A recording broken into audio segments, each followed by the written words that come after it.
Salut!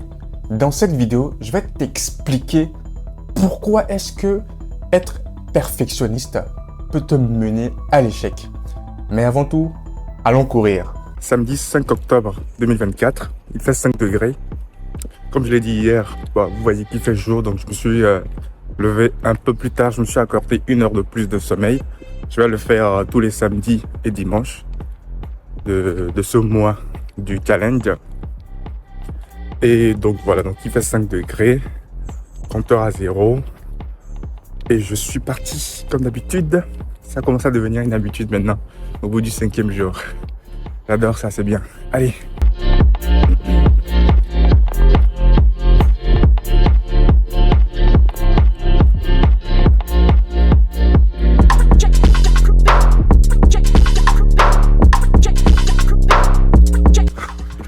J'ai trouvé une technique pour ne pas trop inhaler l'air froid. En fait, je chante, mais pas des chansons compliquées.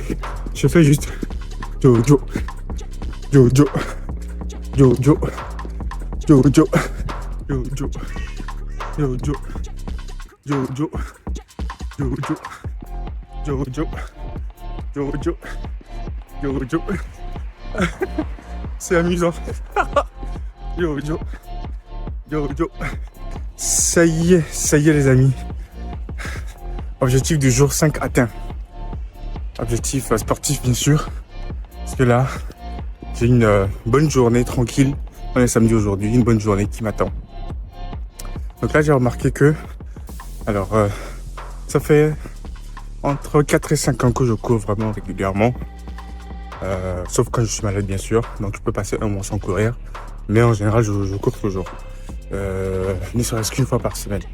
Et donc j'ai déjà des cuisses assez musclées. Mais là, regardez le résultat vous-même. Bon, c'est pas très clair là, mais j'ai des cuisses de criquet. C'est bien dessiné et tout. Je pense que ça fait plaisir. Ça fait plaisir d'avoir des cuisses aussi musclées. Bienvenue à tous les nouveaux abonnés. Je m'appelle Arsène Kompaté et sur ma chaîne, je parle de développement personnel. Alors, récemment, j'ai lancé une offre dans laquelle je propose d'accompagner des salariés ou des étudiants à gérer leur temps de façon à avoir une activité, leur activité salariale et leur activité personnelle, leur projet personnel à côté. Donc, dans la barre de description, tu peux réserver 45 minutes d'accompagnement ou en tout cas d'échange gratuit avec moi pour voir dans quelle mesure est-ce que je peux t'aider au lancement de ton projet. Mais l'accompagnement, je le précise, est axé sur la gestion du temps. Depuis maintenant 5 jours, je me suis lancé un défi. Le défi consiste à faire 5 km tous les jours pendant 30 jours. Je suis au 5e jour aujourd'hui et je t'avoue que je suis extrêmement content.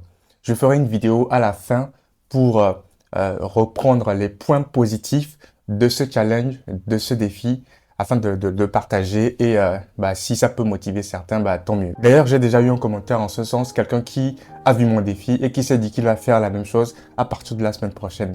Donc, je suis vraiment content que ça puisse impacter des gens. Donc, pourquoi est-ce que le perfectionnisme peut te mener à l'échec? Déjà, moi, je distingue, en tout cas par rapport à cette thématique, 2 types d'échecs. Il y a, dans un premier temps, l'échec de ne pas avoir au moins essayé. Donc ça, c'est un échec. Si tu as une activité, une tâche à faire et que finalement tu procrastines à la faire et que finalement tu ne la fais pas du tout, c'est un échec. C'est déjà un échec. Le deuxième type d'échec, c'est le fait d'avoir quand même essayé, mais parce que tu as voulu que cet essai ou en tout cas, cette tentative soit à la perfection, où tu as voulu mettre en œuvre cette activité, ce projet à la perfection et que tu n'y es pas arrivé et que finalement tu abandonnes, en fait là ça fait le deuxième type d'échec que moi je distingue. Maintenant, comment faire pour éviter d'être perfectionniste? Je vais te donner l'exemple.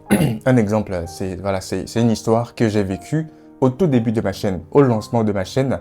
En fait, ça faisait 1 an, quasiment 1 an, que j'avais décidé de lancer ma chaîne YouTube, que j'avais décidé de faire cette activité-là de création de contenu sur YouTube principalement. Et pendant un an, je ne le faisais pas. Pourtant, c'était dans ma tête, ça trottinait quelque part dans ma tête. Pourquoi? Parce que je me disais qu'il me fallait tout le matériel nécessaire. Je voulais que ce soit parfait parce que je regardais d'autres créateurs de contenu, d'autres YouTubeurs qui avaient tout le matériel nécessaire. La caméra, le trépied, le micro qui va avec, les spots lumineux qui vont avec pour lancer la chaîne YouTube. Et j'étais encore, même pour aller acheter ce matériel-là, je procrastinais. Je me disais que j'allais le faire à la fin du mois quand je recevrais mon salaire. Quand je recevais mon salaire, il y avait toujours un truc qui m'empêchait d'aller acheter le matériel pour faire ce qu'il fallait que je fasse pour lancer cette chaîne. Et finalement, je remercie toujours cet ami-là qui m'a mis un coup de pied aux fesses avec un seul message. Donc, il s'agit de PDF. Et donc, je suis allé acheter... non, même pas, je n'ai pas acheté le matériel. J'ai pris ma caméra. Je n'avais pas de trépied. J'ai pris mon téléphone. Je n'avais rien du tout. Je l'ai posé, j'ai constitué, voilà, j'ai pris des boîtes de lait, j'ai déposé le téléphone dessus, j'ai essayé d'ajuster et j'ai commencé. Sur ma toute première vidéo que tu peux retrouver derrière sur ma chaîne, tu remarqueras que, en fait, il n'y a pas de micro comme ça. C'était vraiment le micro du téléphone avec lequel j'avais commencé. J'avais commencé comme ça, de façon imparfaite parce que j'étais sorti en un déclic de cette logique de perfectionniste-là. Alors, il y avait une autre chose qui me freinait, c'est parce que je lisais un livre. J'avais découvert le livre Robert Kiyosaki, donc Père riche, Père pauvre. Non, c'est pas celui-là. Lui, je l'avais fini. Et j'avais entamé Napoléon Hill, Réfléchissez, devenez riche. Donc, je l'ai entamé, je voulais absolument le finir. Mais je me suis rendu compte qu'en fait, dans le livre, on parle de passer à l'action, tout ça, donc tous les concepts de développement personnel. Et je me retrouvais là à vouloir faire quelque chose sans le faire. Pourtant, je lisais un livre de développement personnel dans lequel on me disait fais-le. Et moi, je disais attends que je finisse le livre, attends que je te finisse avant de commencer. Et voilà, encore une fois comme ça, un déclic. Je me suis dit mais attends, j'ai fermé le livre, j'ai déposé le livre et je me suis dit le lendemain. Non, ça s'est pas passé comme ça. Voilà, il y avait ça que je me suis dit. Et quelques jours après, faut croire que j'avais quand même procrastiné après même avoir décidé de fermer le livre, et de lancer. Et c'est quelques jours après que je reçois le message de PDF Pierre-Damien Fougou qui m'incite à passer à l'action. Je l'ai reçu en après-midi au travail. Je suis rentré, j'ai tourné, monté et publié la vidéo le même soir. J'avais dormi assez tard le soir. Et depuis, je ne me suis pas arrêté. Pourquoi je ne me suis pas arrêté? Parce qu'au tout début, j'avais pris cet engagement public là devant le peu d'abonnés que j'avais en ce moment, de faire une vidéo toutes les semaines pendant ad vitam aeternam. Donc jusqu'à aujourd'hui, je vais continuer à le faire. Et j'ai tenu à cet engagement-là. Et c'est en rappel à cet engagement-là que je me suis dit, tiens, le défi que je vais me lancer, je vais prendre cet engagement-là encore une fois pour pouvoir tenir sur les 30 jours.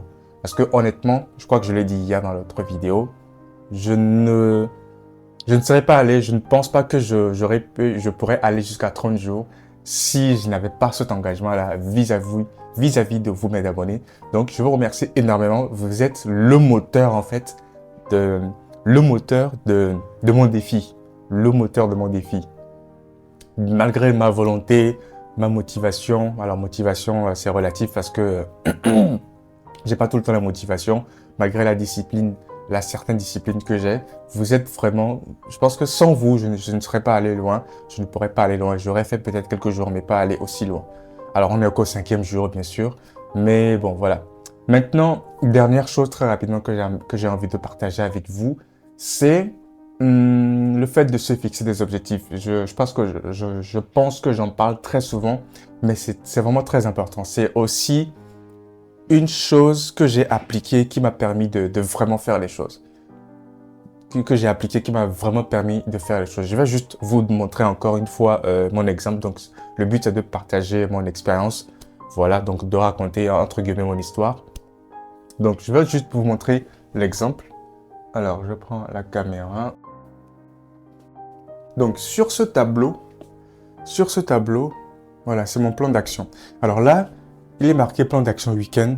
Donc les chiffres que tu peux voir là, ce sont les numérotations de week-end. Hein. Donc week-end du 22 au 23, du 29 au 30, ainsi de suite.